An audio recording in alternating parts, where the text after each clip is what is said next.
আজকে আমরা ভেদ চ্যাপ্টারের যে প্রশ্নের অঙ্কগুলো আছে সেইগুলো করব। অল্পই আছে, বেশি নাই। তো ফার্স্ট হচ্ছে 3-এর 1 নম্বর অঙ্ক। বলেছে বিপিন কাকুর ট্যাক্সি 25 মিনিটে 14 কিমি পথ অতিক্রম করে। একই গতিবেগে ট্যাক্সি চালিয়ে 5 ঘন্টায় তিনি কতটা পথ যাবেন তা ভেদতত্ত্ব প্রয়োগ করে হিসাব করি। তোমাকে প্রত্যেকটা অঙ্কে বলেই দিবে ভেদতত্ত্ব প্রয়োগ করে হিসাব করতে। তাহলে এখানে কি আছে, এক্স মানে একটা আছে মিনিট, একটা হচ্ছে অতিক্রান্ত দূরত্ব। তাহলে ফার্স্টে ধরে নিতে হবে যে বিপিন কাকুর ট্যাক্সি এক্স মিনিটে ওয়াই কিমি পথ যায়, মানে যেটা সময়ের দেওয়া আছে সময়েরটা এক্স মিনিটে ধরে নিতে হবে আর দূরত্বটা ওয়াই মিনিটে, মানে দুটো চলরাশি দ্বারা ধরে নিতে হবে। এবারে বলেছে যে একই গতিবেগে চালিয়ে 5 ঘন্টায় কতটা দূরত্ব অতিক্রম করতে। তাহলে প্রথমে দেখতে হবে এখানে যেহেতু আছে একটা দূরত্ব আর একটা হচ্ছে সময়, তাহলে এদের সময় আর দূরত্বর মধ্যে কি সম্পর্ক আছে সেটা দেখতে হবে। সরল ভেদে আছে না ব্যস্ত ভেদে আছে।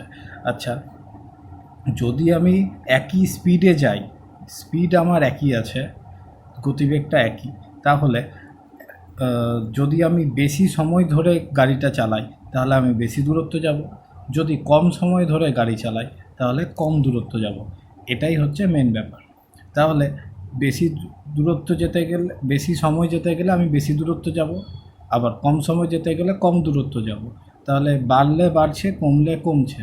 তাহলে এটা হচ্ছে সরল সম্পর্ক। মানে তখন লিখতে হবে যেহেতু সময় আর অতিক্রান্ত পথের মধ্যে সময়টা অতিক্রান্ত পথের সাথে সরল ভেদে আছে, তার জন্য যেহেতু সরল ভেদে আছে তো কখন সরল ভেদে থাকছে, যখন গতিবেগটা স্থির, মানে আমি একই স্পিডে যাচ্ছি। তাহলে তখনকার কী হচ্ছে, যেহেতু সরল ভেদ তাহলে কী হবে, এক্স আর ওয়াইয়ের মধ্যে সরল সম্পর্ক, মানে এক্স সমানুপাতিক ওয়াই, সমানুপাতিক থেকে সমান চিহ্ন যাব, তাহলে X equal to K into Y হয়ে যাবে। আগেই বলেছি কেটা হচ্ছে বেগ ধ্রুবক, সেটা ব্র্যাকেটে এখানে লিখে দিতে হবে, আমি লিখিনি। এবারে বলেছে 25 মিনিটে 14 কিলোমিটার পথ অতিক্রম করে, মানে 25 মিনিটটা আমি বলেছি এক্স দিয়ে, তাহলে এক্সের মান 25 বসাবো। আর কি বলেছে 14 কিলোমিটারটা আমি বলেছি ওয়াই দিয়ে, তাহলে ওয়াইয়ের মান 14 বসাবো। কোথায়? এই 1 নম্বর সমীকরণে। তাহলে 1 নম্বর সমীকরণে এক্সের মান 25 আর ওয়াইয়ের মান 14 বসালাম, দিয়ে কে এর মানটা পেলাম 25/14। এই 25/14 কে এর মানটা আমি আবার 1 নম্বরে বসিয়ে রেখে দিলাম। তাহলে হলো X equal to 25/14 into Y. এইবারে বলেছে 5 ঘন্টা যদি আমি গাড়ি চালাই তাহলে কত দূরত্ব যাব আর কি। তাহলে 5 ঘন্টা মানে হচ্ছে, আমি যেহেতু বলেছি এক্স মিনিটে, তাহলে ঘন্টাটাকে আগে মিনিটে করে নিতে হবে। মানে এক্সের মান এখন হয়ে যাবে, এক্সের মান হচ্ছে 5 ঘন্টা, 5 ঘন্টা মানে হচ্ছে 300 মিনিট হয়ে গেল। এইবারে আমি মানটা বসাতে পারি, মানে এক্সের মান এবারে 300 বসালাম এই লাইনটাতে। X equal to 25/14 into Y, এখানে এক্সের মান 300 বসালাম, তাহলে ওয়াইয়ের মানটা এবার ক্যালকুলেট করে বের করলাম, কোনাকুনি গুণ করেছি আর কিছু করিনি। 25y ইকুয়াল টু 14 ইন্টু 300, তাহলে ওখান থেকে ওয়াই ইকুয়াল টু 22/25 হয়ে গেলো, দিয়ে কাটাকুটি করে বেরোলো 168। মানে 5 ঘন্টায় 5 ঘন্টায় ওই বিপিন কাকু তাহলে 168 কিলোমিটার পথ যাবে। প্রত্যেকটা অঙ্ক এই একই রকম টেকনিকে হবে। ফার্স্টে আমাকে সম্পর্ক দেখতে হবে যে কার কার মধ্যে সম্পর্ক আছে, কি সম্পর্ক আছে, সেই হিসাবে আমাকে এই লাইনটা সরল ভেদে আছে না ব্যস্ত ভেদে আছে, এই সমানুপাতিক দিয়ে লাইনটা আমাকে লিখতে হবে। তারপরের প্রসেস আবার আগের দিন যেরকম অঙ্কগুলো করেছো ঠিক একই রকমভাবে পরের প্রসেসটা হবে। তারপরে 2 নম্বরটা বলেছে আমাদের স্কুলের প্রথম শ্রেণীর 24 জন শিশুর মধ্যে 1 বাক্স সন্দেশ সমান ভাগে ভাগ করে দিলাম। মানে আমার কাছে 1 বাক্স সন্দেশই আছে, মানে আমি সন্দেশের সংখ্যা বেশি করতে পারবো না, কম করতেও পারবো না, 1 বাক্সে যা আছে তাই। এবার বলেছে এবং প্রত্যেকে ভাগ করে দিলে প্রত্যেকে 5টা করে গোটা সন্দেশ পায়। যদি শিশু সংখ্যা 4 জন কম হতো তবে প্রত্যেকে কতগুলি গোটা সন্দেশ পেত, তা ভেদতত্ত্ব প্রয়োগ করে হিসাব করতে বলেছে। আবার একই রকম। তাহলে এখানে কি আছে দেখতে হবে। ফার্স্ট আছে শিশুর সংখ্যা আছে, আর কি আছে গোটা সন্দেশের সংখ্যা, মানে প্রত্যেকের পাওয়া গোটা সন্দেশের সংখ্যা। তাহলে শিশুর সংখ্যাকে এক্স বললাম, প্রত্যেকের পাওয়া গোটা সন্দেশের সংখ্যাটাকে ওয়াই বললাম। এবারে যেহেতু আমার কাছে একটাই বাক্স আছে, সন্দেশের একটাই বাক্স আছে, ওটাতে লিমিটেড আমার কাছে সন্দেশ আছে, তাহলে শিশুর সংখ্যা যদি বাড়তে থাকে তাহলে সন্দেশের সংখ্যা কমতে থাকবে। ধরো আমার কাছে একটা বাক্সে 30টা সন্দেশ আছে। এবার যদি একটা ক্লাসে 10জন ছাত্র থাকে, 10জন থাকলে কটা করে পাবে? প্রত্যেকে 3টা করে পাবে। কিন্তু সংখ্যাটা যদি বেড়ে গিয়ে 15 জন হয়ে যায় ক্লাসে, তাহলে 15 জনকে আমি যদি 30টা সন্দেশই ভাগ করে দিই, তাহলে প্রত্যেকে কটা পাবে? 2টা করে পাবে। তাহলে 10জন থাকলে পাচ্ছে 3টা, 15 জন থাকলে পাচ্ছে 2টা। মানে সংখ্যা যদি, শিশুর সংখ্যা যদি বেড়ে যায় তাহলে আমার সন্দেশের সংখ্যা কমে যাচ্ছে। তাহলে যদি কমে যায় তাহলে একটা শিশুর সংখ্যা বাড়লে সন্দেশের সংখ্যা কমছে, তাহলে 12 কমা সম্পর্ক হয়ে গেছে। তাহলে 12 কমা সম্পর্ক মানেই হচ্ছে এটা ব্যস্ত ভেদে আছে। তাহলে যেহেতু মোট সন্দেশের সংখ্যা স্থির, মানে পরিবর্তন হচ্ছে না, তাহলে কি হচ্ছে? তাই শিশুর সংখ্যা ও প্রত্যেকের পাওয়া সন্দেশের সংখ্যা পরস্পরের সঙ্গে ব্যস্ত ভেদে আছে। তাহলে কি হয়ে গেল?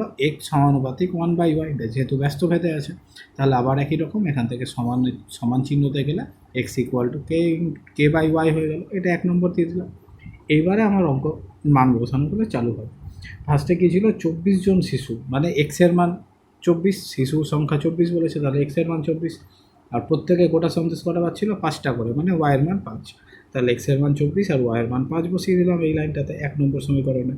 দিয়ে এখান থেকে কোনাকুনি গুণ করে কে এর মান পেয়ে গেলাম 120। দিয়ে আবার এই 120 মানটা এখানে বসিয়ে দিলাম কে এর মানটা। তাহলে কত পেলাম? এক্স ইকুয়াল টু 120/y, এই মানটা পেলাম। এবারে দ্বিতীয়টা কি বলেছে? যে যদি শিশুর সংখ্যা 4 জন কম হতো, তাহলে 4 জন কম মানে আগে ছিল 24 জন, এখন 4 জন যদি কম হয় তাহলে এখন কত হয়ে যাবে? এক্সের মান 20 হয়ে যাবে। তাহলে 24 বাদ দিলে, 24 থেকে 4 বাদ দিলে হয়ে গেল 20। এবার এই এক্সের মানটা আমি এই ঠিক আগের লাইনটাতে বসিয়ে দেবো, যেটা আমি কে এর মানটা বসিয়ে পেয়েছিলাম। তাহলে এক্সের মান 20 বসে গেল, আর হচ্ছে 120/y, এটা তো ডান দিকে যেমনকার তেমনি থাকলো। তাহলে কোনাকুনি গুণ করে দিলাম, তাহলে 20y ইকুয়াল টু 120। তাহলে y ইকুয়াল টু হলো 120/20, মানে কাটাকুটি করে 6 পেলাম। মানে y কি বলছিলাম? ওয়াইটাকে কি বলছিলাম? ওয়াইটা পাচ্ছে প্রত্যেকের পাওয়া সন্দেশের সংখ্যা, মানে প্রত্যেকে কটা করে এখন সন্দেশ পাচ্ছে? 6টা করে। তাহলে তাই প্রত্যেকে গোটা সন্দেশের সংখ্যা হলো 6টা। এবারে 3 নম্বর অঙ্কটা বলেছে একটি পুকুর কাটতে 50 জন গ্রামবাসীর 18 দিন সময় লেগেছে। তাহলে ফার্স্ট আমাকে দেখতে হবে কি কি আছে। এখানে হচ্ছে 50 জন গ্রামবাসী আর 18 দিন সময়। তাহলে হচ্ছে গ্রামবাসীর সংখ্যা নিয়ে নিলাম, ধরে নিলাম x জন, আর দিনের সংখ্যা ধরে নিলাম y দিন। এবারে দেখতে হবে 50 জন গ্রামবাসীর একটা পুকুর কাটতে 18 দিন সময় লেগেছে। তাহলে পুকুর তো আমার একটা নির্দিষ্ট আছে, একটাই পুকুর কাটতে হচ্ছে, সংখ্যা বাড়ছে না, একটাই পুকুর কাটবো। এবারে যদি আমি বেশি লোকজন লাগাই, বেশি গ্রামবাসীর সংখ্যা যদি ওখানে দিই, তাহলে দিন সংখ্যা কমে যাবে। মানে বেশি লোক সংখ্যা বাড়লে কাজ বেশি করবে, কাজ বেশি করলে কি দিনের সংখ্যা কমে যাবে, তাড়াতাড়ি কাজটা হবে। তাহলে আবার একই রকম যদি গ্রামবাসীর সংখ্যাটা কম লাগায়, মানে লোকজন কম লাগায় আমি কাজটাতে, তাহলে আমার দিন সংখ্যাটা বেশি লাগবে। তাহলে এখানে কি হয়ে গেল? গ্রামবাসী আর দিন সংখ্যার মধ্যে এদের ব্যস্ত ভেদে আছে। তাহলে ব্যস্ত সম্পর্ক যেহেতু, তাহলে ব্যস্ত ভেদে আছে, যেহেতু ভেদ চ্যাপ্টার বসি তাহলে ব্যস্ত ভেদেই লিখবো, ব্যস্ত সম্পর্ক ওই রকম লিখবো না, ব্যস্ত ভেদে আছে। তাহলে আবার আগের মতন এক্স সমানুপাতিক 1/y হয়ে গেল, এখান থেকে এক্স ইকুয়াল টু k/y হয়ে গেল। এবারে বলেছে 50 জন গ্রামবাসীর 18 দিন সময়। তো গ্রামবাসীর সংখ্যা এক্স যেহেতু বলেছি, তাহলে এক্সের মান হয়ে গেল 50, আর হচ্ছে 18 দিন সময়, তাহলে ওয়াইয়ের মান হয়ে গেল 18। তাহলে এই এক্সের মান আর ওয়াইয়ের মানটা ঠিক আগের লাইনে বসিয়ে দেবো 1 নম্বর সমীকরণে। তাহলে এখান থেকে হলো 50 ইকুয়াল টু k/18, তাহলে কোনাকুনি গুণ করে কে এর মান পেয়ে গেলাম 900। তাহলে এই কে এর মানটা 1 নম্বর সমীকরণে বসিয়ে দেবো, তাহলে পাবো এক্স ইকুয়াল টু 900/y, ব্যাস এইটা পেয়ে গেল। এবারে বলেছে পুকুরটি 15 দিনে কাটতে হলে অতিরিক্ত কতজন লোককে কাজে লাগাতে হবে। এখানে অতিরিক্ত কথাটা ইম্পর্ট্যান্ট, এই জায়গাটা কিন্তু খুব ভুল হয়, যে অতিরিক্ত দেখলাম না, যা বেরোলো তাই উত্তর লিখে দিলাম।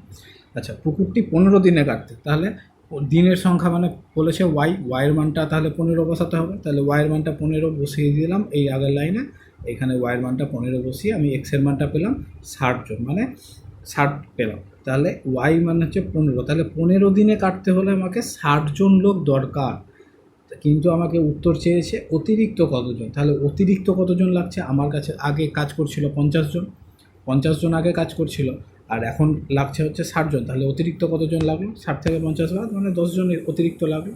তাহলে অতিরিক্ত লোক সংখ্যা হয়ে গেল 10 জন। এইটা মাথায় রেখে তারপরে এতক্ষণ করছিলাম দুটো চলরাশি থাকতো, এক্স থাকতো, ওয়াই থাকতো। এবারে কি করব, তিনটে চলরাশি দিয়ে অঙ্ক বলেছে। 8 নম্বর অঙ্কটা বলেছে 15 জন কৃষক 5 দিনে 18 বিঘা জমি চাষ করতে পারে। তাহলে এখানে কি কি আছে, কৃষকের সংখ্যা আছে 15 জন, দিন সংখ্যা আছে আর 5 দিন, আর হচ্ছে জমি আছে, জমির পরিমাণ আছে 18 বিঘা। তাহলে পরপর ধরে নিতে হবে, কৃষক সংখ্যা ধরে নিলাম x জন, দিন সংখ্যা ধরে নিলাম y দিন, জমির পরিমাণ ধরে নিলাম z বিঘা। এবারে দেখতে হবে কি চাইছে, তারপর একটু পড়ে নিই। বলেছে ভেদ তত্ত্ব প্রয়োগ করে 10 জন কৃষক 12 বিঘা জমি কত দিনে চাষ করতে পারবে।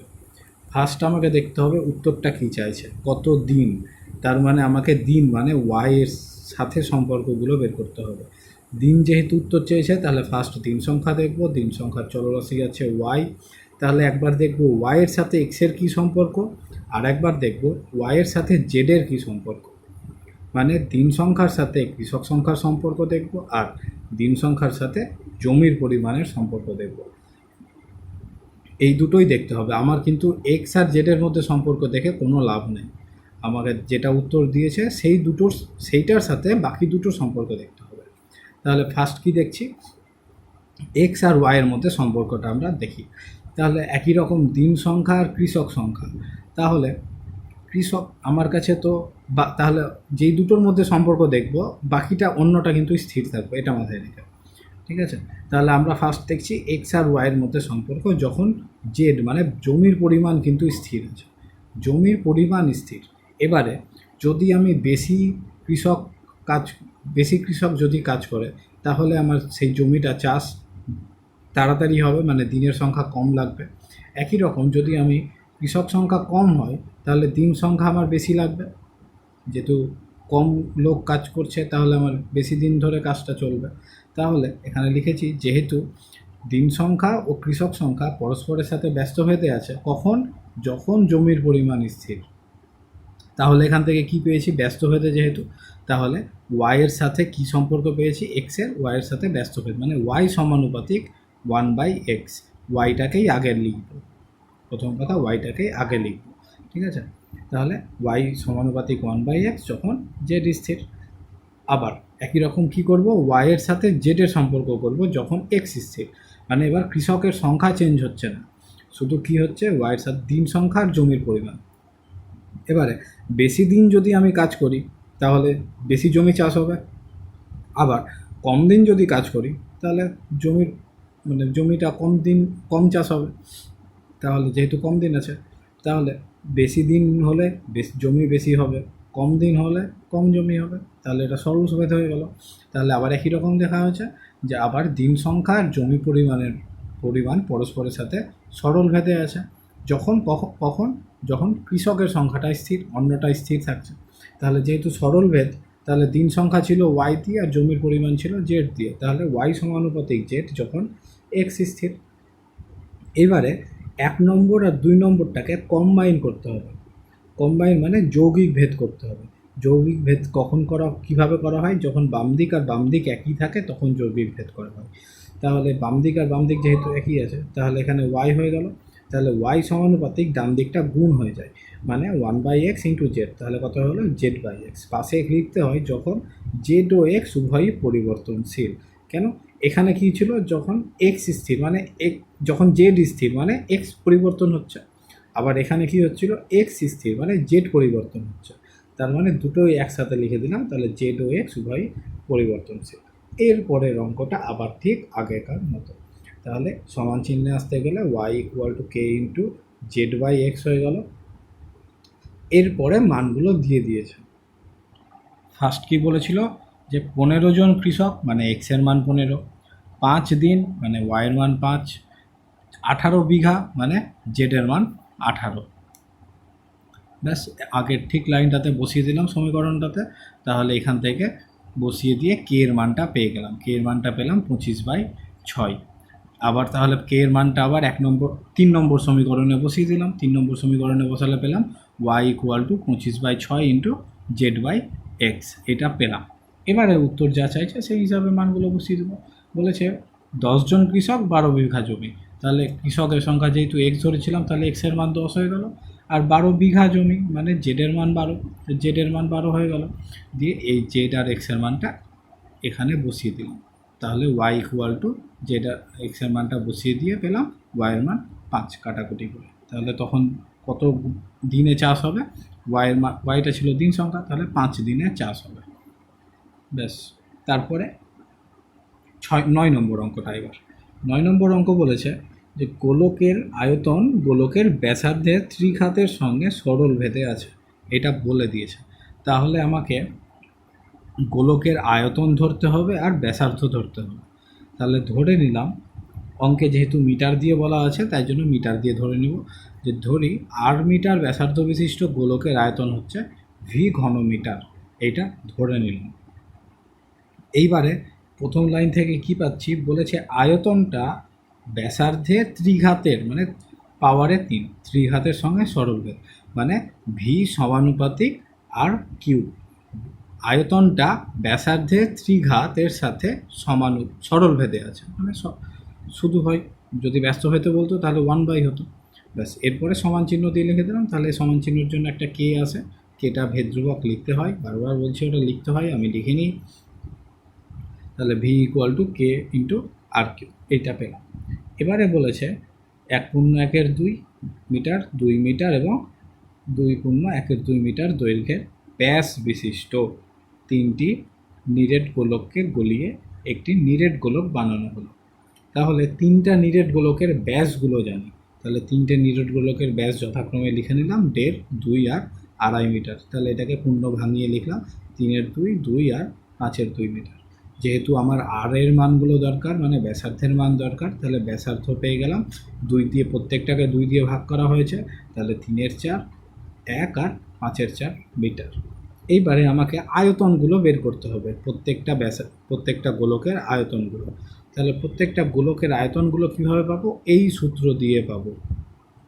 আমরা কিন্তু গোলকের সূত্র আবার লাগিয়ে দিব না, এই সূত্র দিয়েই আমাকে আয়তনগুলো বের করতে হবে।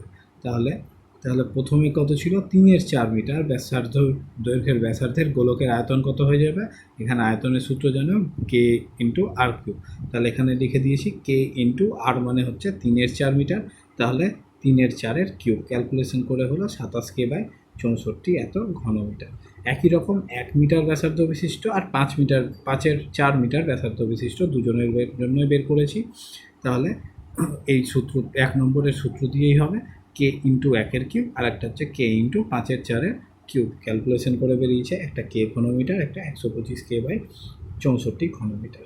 এবারে বলেছিল 3টেকে গলিয়ে একটা নতুন নিরেট গোলক তৈরি করা হয়েছে। যেহেতু গলিয়ে নতুন তৈরি করা হয়েছে তাহলে 3টের আয়তনগুলো যোগ করলে নতুন গোলকের আয়তন পাবো। তাহলে নতুন গোলকের আয়তন 3টেকে যোগ করে দিয়েছি, যোগ করে পেলাম 216K/64 এত ঘনমিটার। আচ্ছা, আমরা তো নতুন গোলকের যে ব্যাসার্ধ তা তো জানি না, ওটাই আসলে বের করতে বলেছে, তো এটা তো জানি না। তাহলে ধরে নিলাম নতুন গোলকের ব্যাসার্ধ হচ্ছে 8 মিটার, এটা ধরে নিলাম ফার্স্টে। এবারে তাহলে নতুন গোলকের যেটা আয়তন হবে, তাহলে আয়তন কত হয়ে যাচ্ছে, কে ইন্টু আর কিউব, যেহেতু ব্যাসার্ধ আর তাহলে আয়তন হলো কে আর কিউব।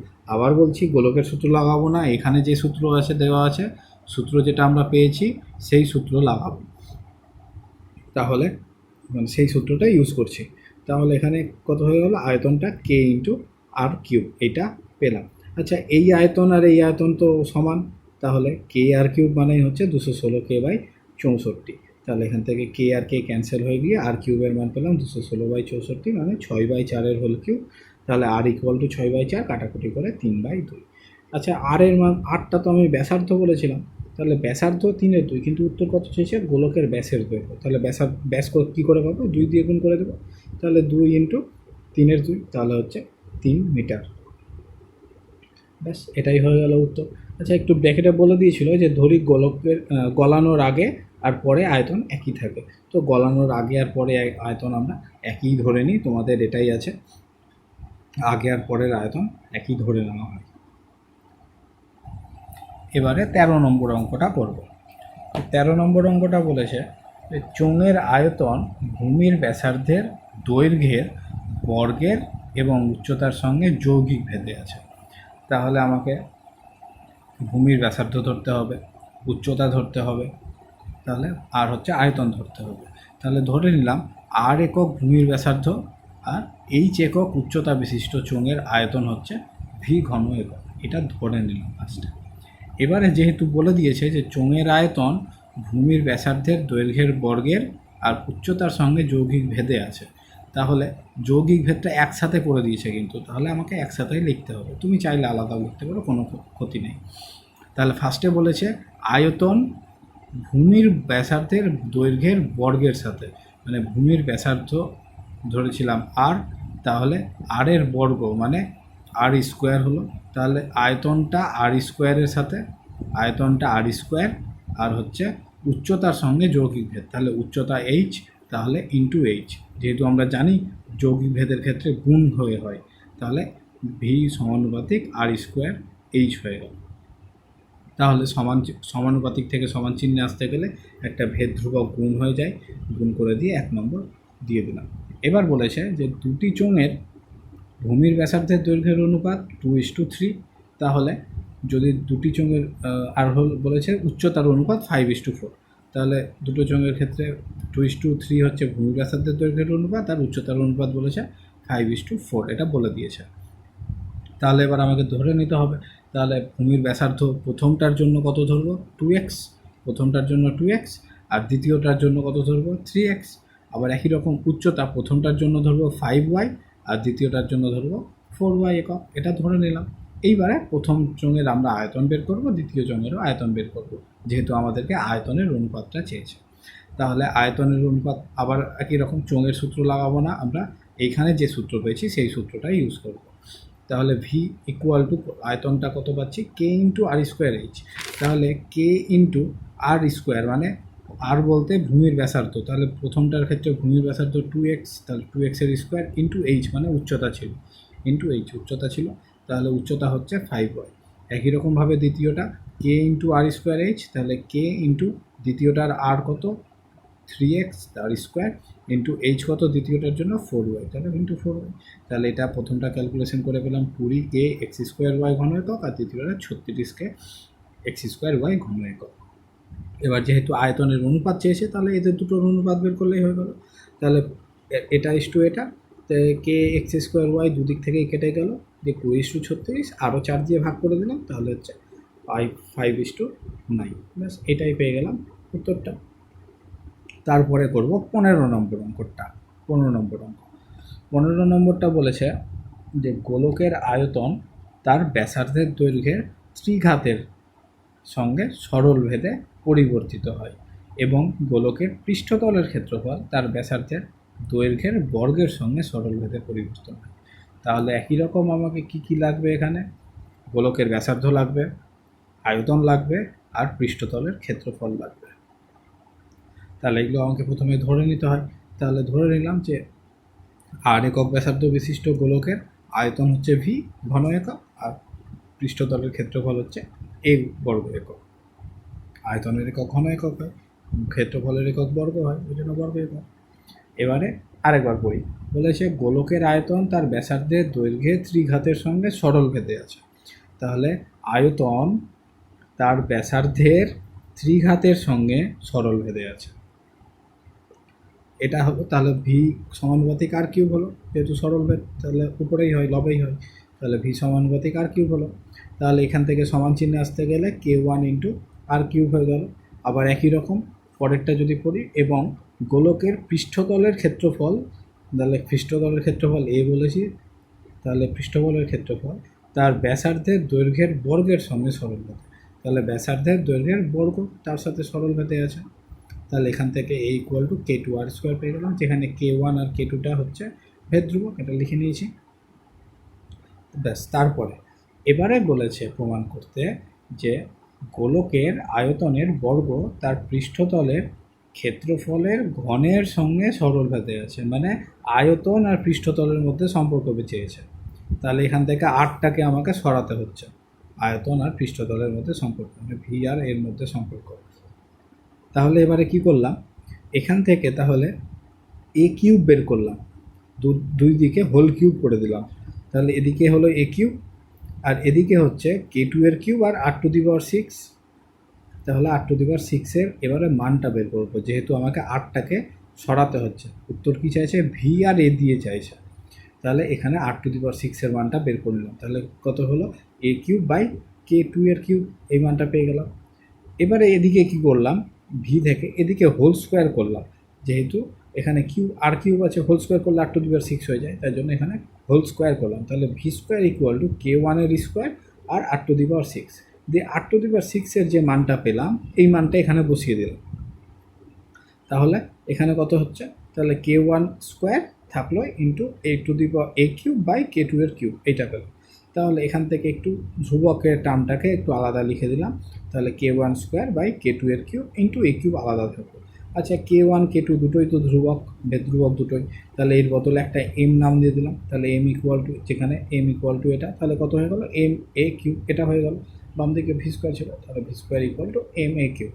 আচ্ছা, সমান চিহ্ন থেকে যদি সমানুপাতিকে যায় তাহলে ধ্রুবক টার্মটা সরে যায়, তাহলে v² সমানুপাতিক a³ হয়ে গেল। এখান থেকে কি বলছি? আয়তনের বর্গ পৃষ্ঠতলের ঘনের সাথে সমানুপাতিক, এটাই আমাকে উত্তর চেয়েছিল। সরল ভেদে আছে, এখানে সরল ভেদে আছে, ব্যাস, তাহলে এটাই প্রমাণ হয়ে গেল আমার। ব্যাস, এরপরে করবো 14 নম্বর অঙ্ক। 14 নম্বরে বলেছে 5,00,000 গ্রামের কৃষি সমবায় সমিতি একটি ট্রাক্টর ক্রয় করেছে। কটা ট্রাক্টর? একটা ট্রাক্টর। আগে সমিতির 2400 বিঘা জমি 25টা লাঙল দিয়ে চাষ করতে 36 দিন সময় লাগত। তাহলে ফার্স্ট এখানে কি কি আছে? জমির পরিমাণ 2400, লাঙলের সংখ্যা 25টা, আর হচ্ছে দিন সংখ্যা, মানে সময় হচ্ছে দিন সংখ্যা। তাহলে তিনটে জিনিস ধরে নেব। তাহলে ফার্স্ট ধরে নিলাম লাঙল সংখ্যা এক্সট্রা, জমির পরিমাণ ওয়াই বিঘা, আর হচ্ছে চাষ করতে সময় হচ্ছে জেড দিন। তাহলে এই তিনটা ধরে নিলাম, এক্সট্রা আর হচ্ছে ওয়াই বিঘা আর জেড দিন। এবারে বলেছিল এবারে সম্পর্ক দেখতে হবে। তাহলে ফার্স্ট হচ্ছে আমাকে কি বলেছে এখানে, লাস্ট উত্তর চাইছে হচ্ছে একটা ট্রাক্টর কয়টা লাঙলের সমান, মানে আমাকে লাঙলের সাথে আমাকে সম্পর্কগুলো বের করতে হবে।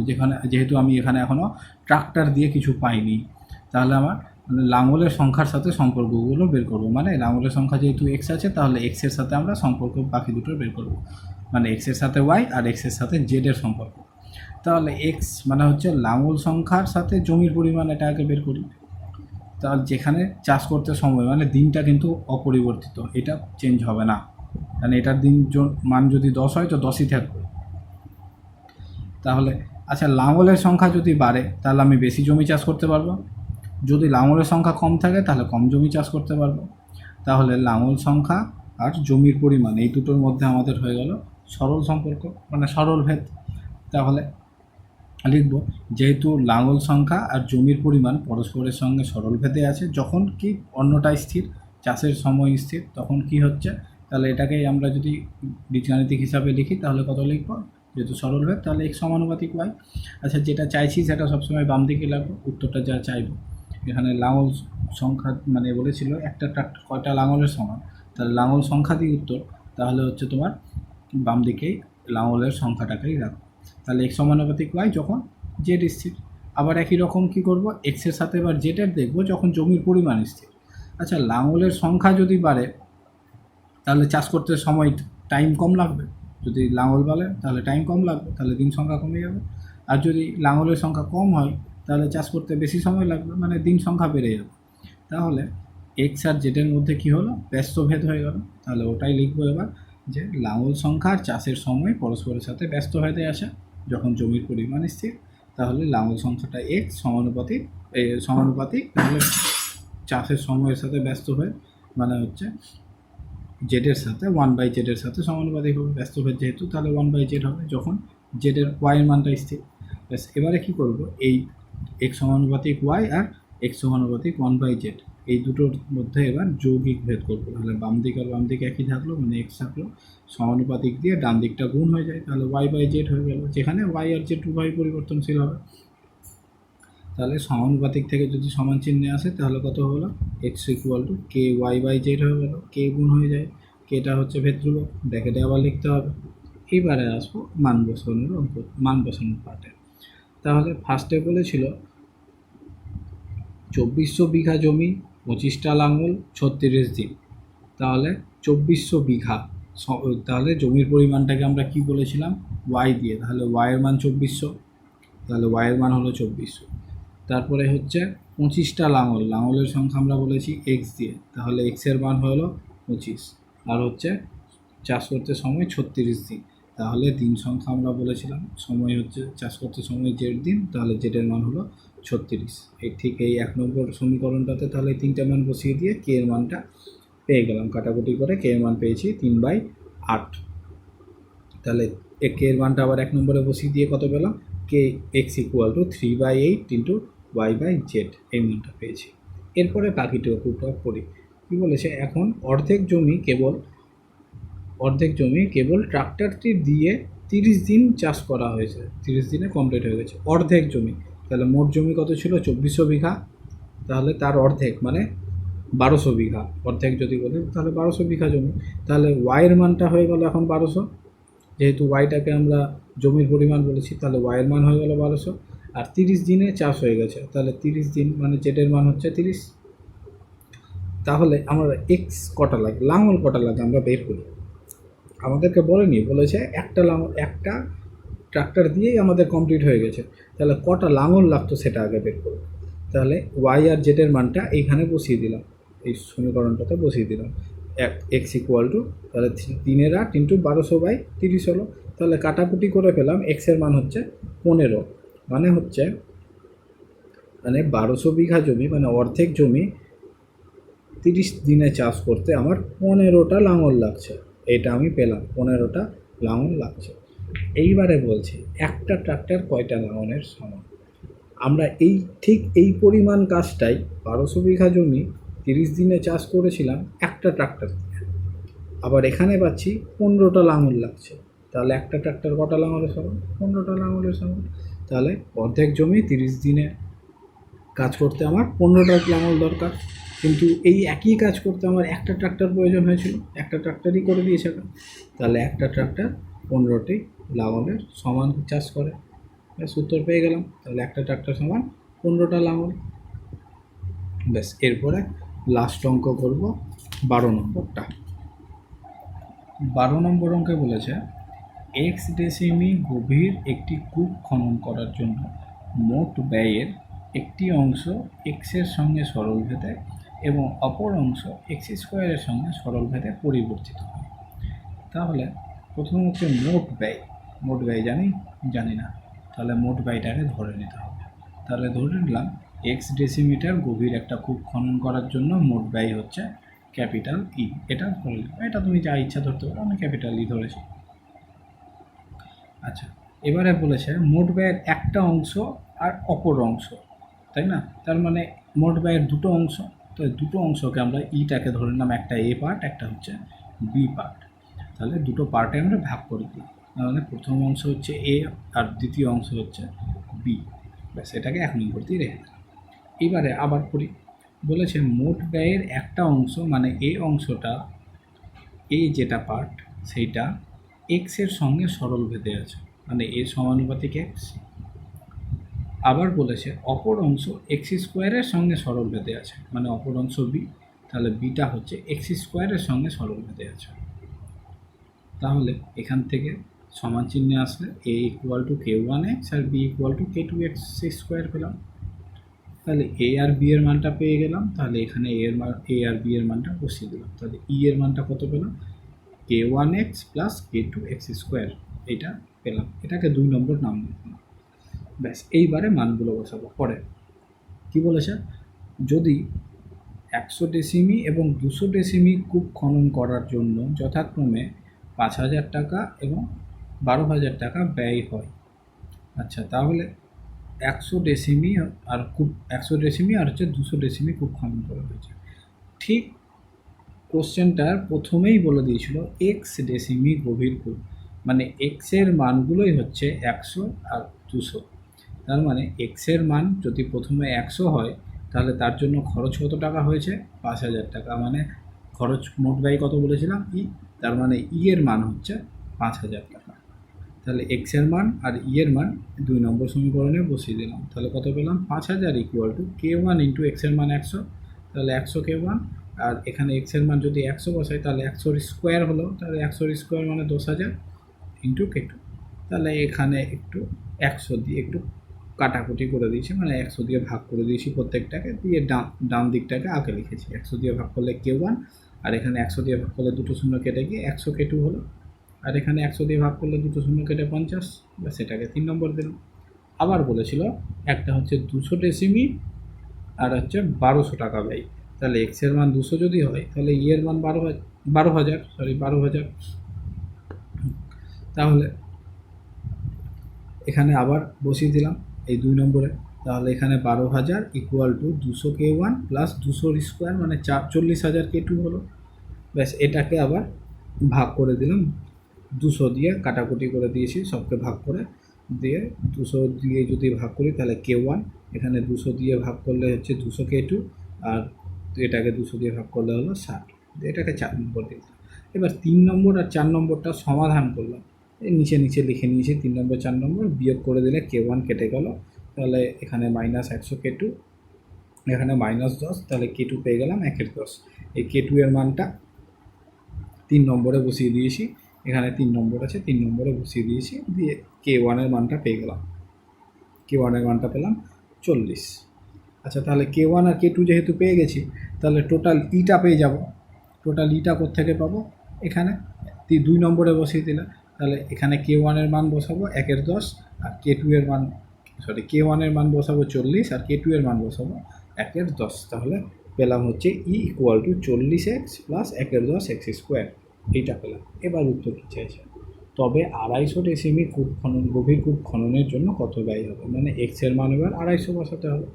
তাহলে এক্স এর মান যদি 250 বসাই, তাহলে 40 ইন্টু 200 প্লাস 1/10 ইন্টু 250 স্কোয়ার, তাহলে 40 আর 250 গুণ করে 10,000, আর এখানে 250 স্কোয়ার মানে 25 স্কোয়ার 625, আর একটা শূন্যর জন্য দুটো শূন্য হলো স্কোয়ারের জন্য, ব্যাস একটা শূন্য কেটে 10,000 প্লাস 6,250 যোগ করে হলো 16,250। তাহলে মোট ব্যয় কত টাকা হলো? 16,250 টাকা। ব্যাস, তাহলে আজকের মতন অঙ্ক শেষ।